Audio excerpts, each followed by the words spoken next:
You're listening to the C-Realm podcast, and I'm talking with Michael Tsarion.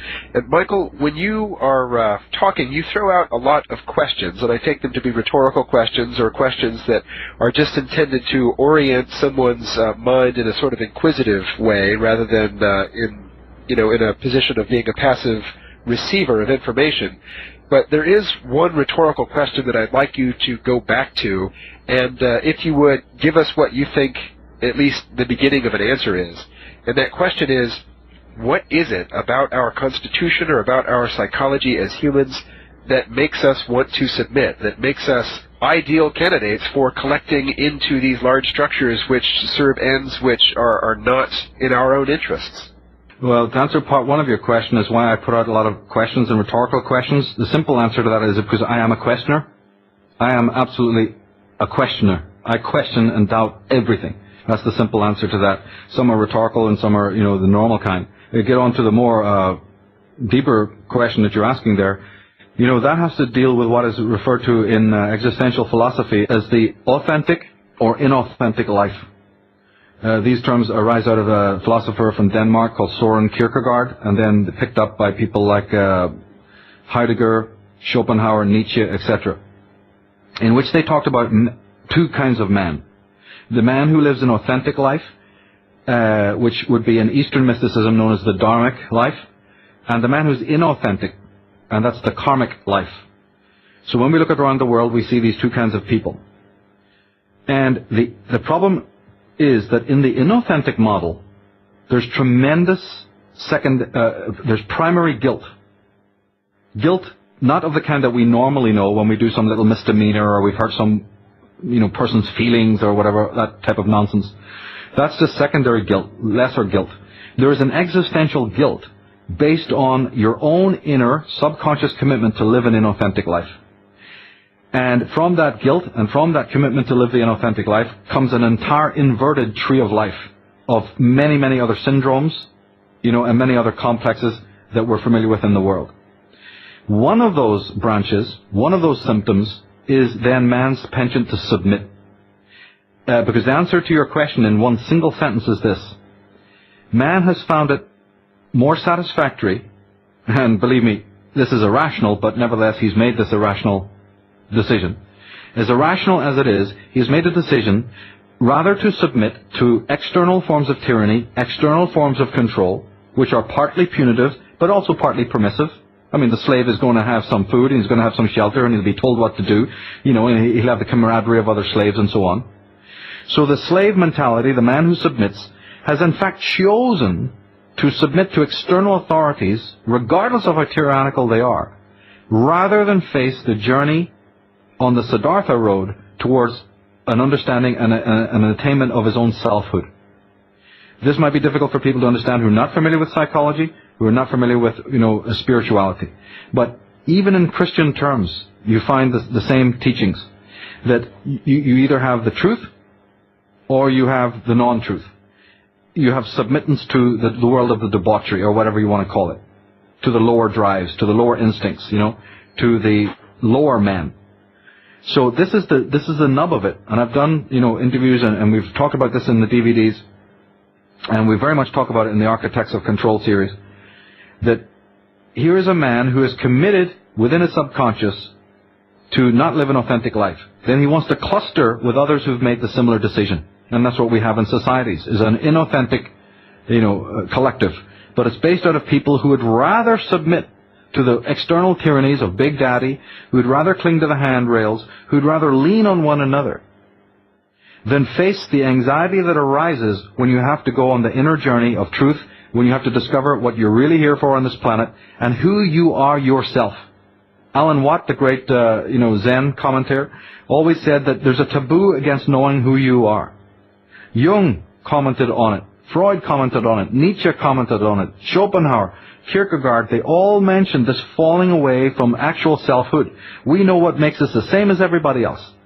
All the institutions want to drum it into us, what makes us uniform and the same. We're very rarely taught, except by true teachers, what it is that makes us unique. Because the system isn't interested in really what makes us unique, except in a sort of a topical way, in order to keep the slave busy. But when it comes to real psychological and spiritual sovereignty, they're not interested. And that is the reason why we do not have political sovereignty. That is why it's eroded.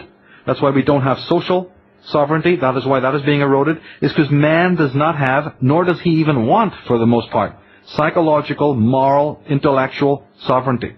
So the Ayn Rands are unread. The Alan Wattses are unread. They're forgotten.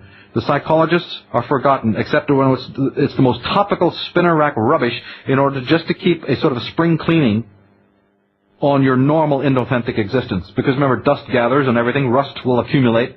So even in the best of lives, you're going to feel a little anxiety, a little frustration, a little, hang-ups with your boyfriend, girlfriend, all the roles. The roles need maintenance. The roles need jump starts. So we have just enough psychology, just enough New Age gimmickry, just enough incense-waving towel-head shaman from the East, snake charming BS, just enough of that fake shamanistic nonsense, not the real thing at all, to spray paint, to refresh, to upgrade the inauthentic life. So the study of the inauthentic life is the study of and the opposite man, the man who's authentic, is what we refer to as the outsider. He is trying to handle, the journey within. He is cutting through the briars and the bushes. He is traveling the road less traveled. He is inner directed. He's not waiting for the world to turn him on and give meaning to his life, because he realizes that he has to give meaning to the life. He is the one who realizes that it's not experiences that have to be constantly fresh and new, but the mind of the experiencer that must be always refreshed and anew. But the rest of the mankind does not want that. They're dead. They're morally dead, or they're spiritually dead, saying, world, turn me on. Give me more stimuli. Give me more things. Give me more stuff. And so what we have now in the modern world is an infantile level of development, spiritually and mentally, in which we just sit there hoping that the world is going to turn us on. And you know something? Big Brother is exactly what Big Brother wants to hear. Because those are the manufacturers of the lie. Those are the manufacturers of all the things that the narcissistic personality type demands. I've often said in my work that the ego is the ghost that rose out of the grave of the self. And so only a return to selfhood is going to deal with the narcissistic self, is going to, balance the ego drives. You see, you can't troubleshoot it in an external way, sort of, with a hammer and tongs. It's only when you, like Buckminster Fuller said, replace that system. And so a return to selfhood, individually, in a psychological context, is the only remedy to all the other issues, be they political or social. I understand what those problems are. I study them myself, and I also know what their remedy is.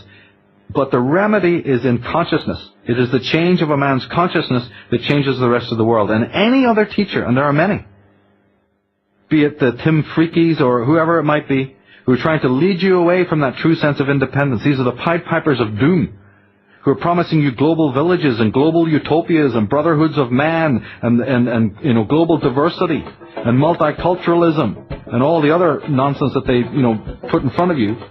But what you've got to realize is that they're planting the foundations of that global village right on top of selfhood. They're putting it on the corpse of selfhood. And so these people are Pied Pipers of doom. But the man who's already abnegated his selfhood, who's already in absence of being, isn't he going to follow those people? Isn't he going to listen to the flute? And like the rats and the children who followed the Pied Piper, isn't he going to get in line as soon as he hears those clarion calls, which is exactly what you see in the world today? Because the greatest threat in our world is the selfless human being. The man who has no sense of who he is. He's absolutely, everything about him is conditioned by the world. He's just a role player.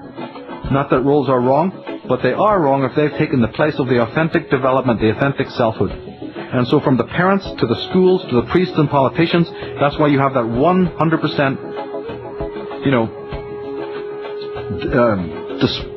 the despise of selfhood and the crushing and the suppression of all forms of independence wherever you get it.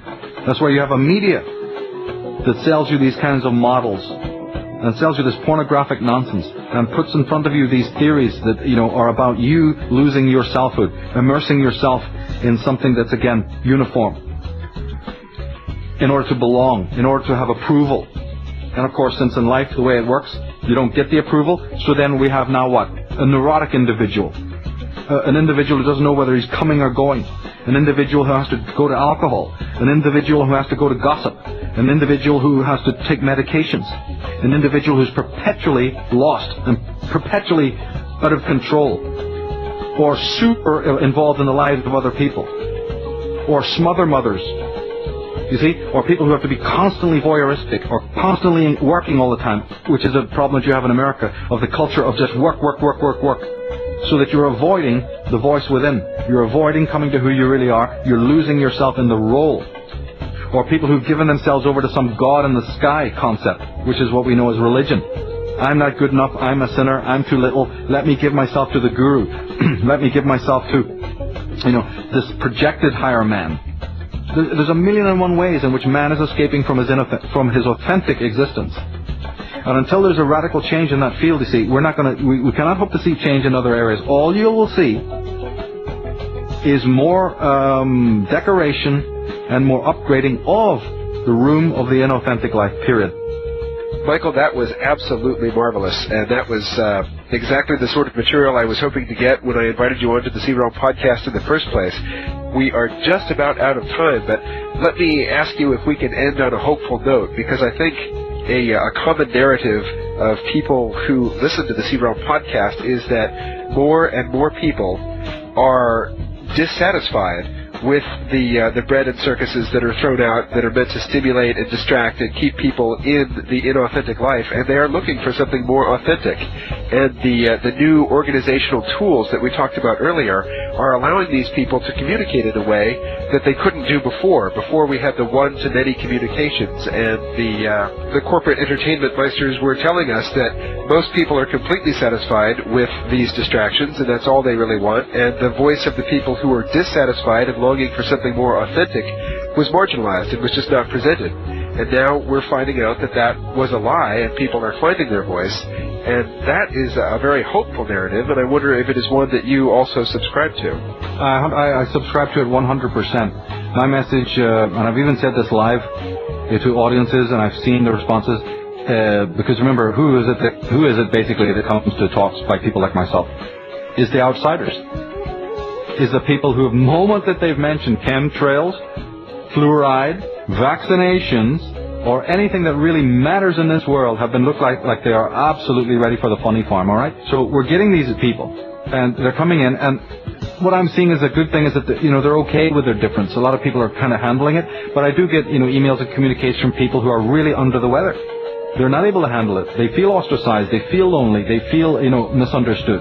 Of course, my message to them is, what the hell are you wasting your time wondering what other people are thinking of you? It's that you're still caught in that, I need approval from other people, and if I'm not going to get it, I'm a damaged, and mutilated person. Snap out of it. What does it matter what they think? That's my basic message. But more to get to the heart of your question, my message is to my audience is, if you are not feeling all right with all the stuff that is going on in the world, you are actually healthy and you're doing absolutely fine.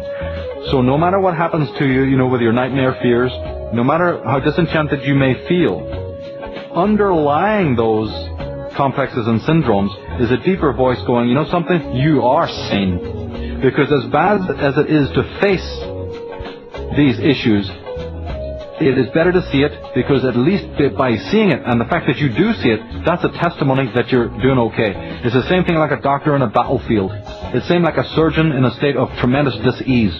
At least he can see it, but that's the only chance you're going to get to be able to diagnose the problem, you see, and then heal. So my message is, all these people who feel you should feel piteous about what has taken place. You should not feel all right with a rotten status quo. You should feel angry and you should feel mad as hell. And if you're against it, always realize that is an affirmation of your own sanity. It's like Howard Zinn said, disobedience and rebellion is not our problem. Obedience is our problem. And we've got to realize that, this kind of slavery is no longer valid. Or what you're going to see as we move down towards 2012 is you're going to see a parting of the ways. You're going to see some people who cannot ever in any way commit to the authentic life, and therefore they're going to go through to the inauthentic model. Okay? The waves will just part, and one group is just going to simply be heading down a very dark road towards some kind of post-human dystopia, which we have talked about, in the Architects of Control series. And then you're going to have the other people that you've just described who are able to find their center again, as Joseph Campbell said, to find your bliss. Or as other mystics have said, to find the still point. And this is happening. There are people who are managing to do this. And in a way, the feedback loop with that is, in one way, you kind of can be all right with some of the tribulations that are going on. Because ultimately speaking, if the tribulations that are happening in this world assist people not only to be shaken up, but to be woken up and to find their center again, both spiritually and morally, you know something? In the end, that's a good thing. You know, one of my mentors, the Christian writer, George MacDonald, he said, if the end of your road is good, then all the steps upon that journey and that road also become good, even that which was bad. But if the end of your road is darkness and lack of light and failure and bad, then all the other steps upon your road of your journey, including the good, are ruined.